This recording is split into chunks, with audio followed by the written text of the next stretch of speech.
Yes, ladies and gentlemen, ngo byifashe bite mumeze mute aho waberere hose nkubwira uti yambo no kuvuga ngo niba ugabwe ukoresha Instagram cyangwa se ukaba ufiteho account cyangwa se ukaba ushaka kuzamura followers bawe cyangwa se like bawe, ngiye kukubwira amakosa ukwiye kwirinda niba ugabwe ukoresha Instagram. Ngo naye makosa rero ukwiye kwirinda nk'umuntu ufite account kuri Instagram. Ngo byifashe bite niba utarakanda subscribe kuri channel yacu, kanda subscribe tuye tubana umunsi ku wundi. Twihuse cyane rero nta gutakaza umwanya wacu. Amakosa cyangwa se ikosa rya mbere ukwiye kwirinda ni ryo kugura aba like cyangwa se aba followers.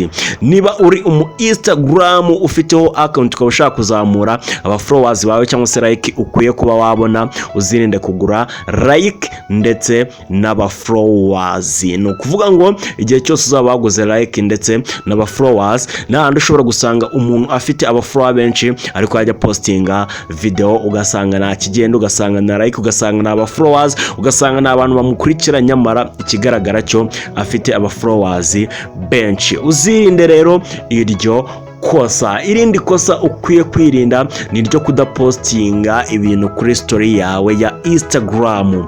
Ni ukuvuga ngo niba ufite Instagram ugerageza byibuza upostinge video runaka cyangwa se amafoto runaka kuri story yawe ya Instagram.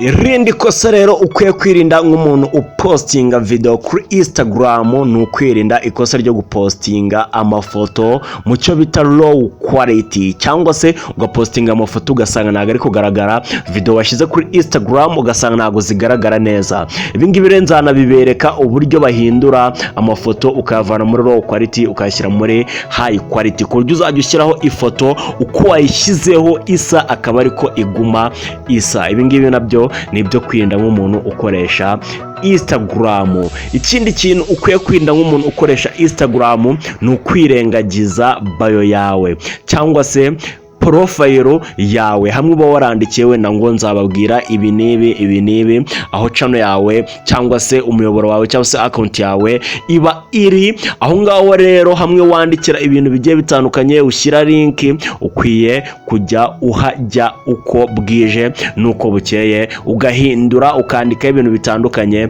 ese ukora iki, namba zawe, ibintu bigiye bitandukanye, kugira ngo byibuze aba followers bawe bajye babona impinduka ugenda ukora zigiye zitandukanye. Ikindi kintu ukwiye kwirinda ni ukudakoresha hashtag. Niba utajyaga ukoresha hashtag, ugomba kujya byibuza kuri video zawe ushyiraho ama hashtag, kuko byongera umubare wa followers n'ama like kuri Instagram. Gerageza byibuza rero ukoreshe ama hashtag. Ikindi kintu nakubwira nuko Instagram yawe niba ufiteho account ukaba na business runaka wenda wamamazaho cyangwa se ugira, ukwiye kuba Instagram yawe iri muri personal account not business account.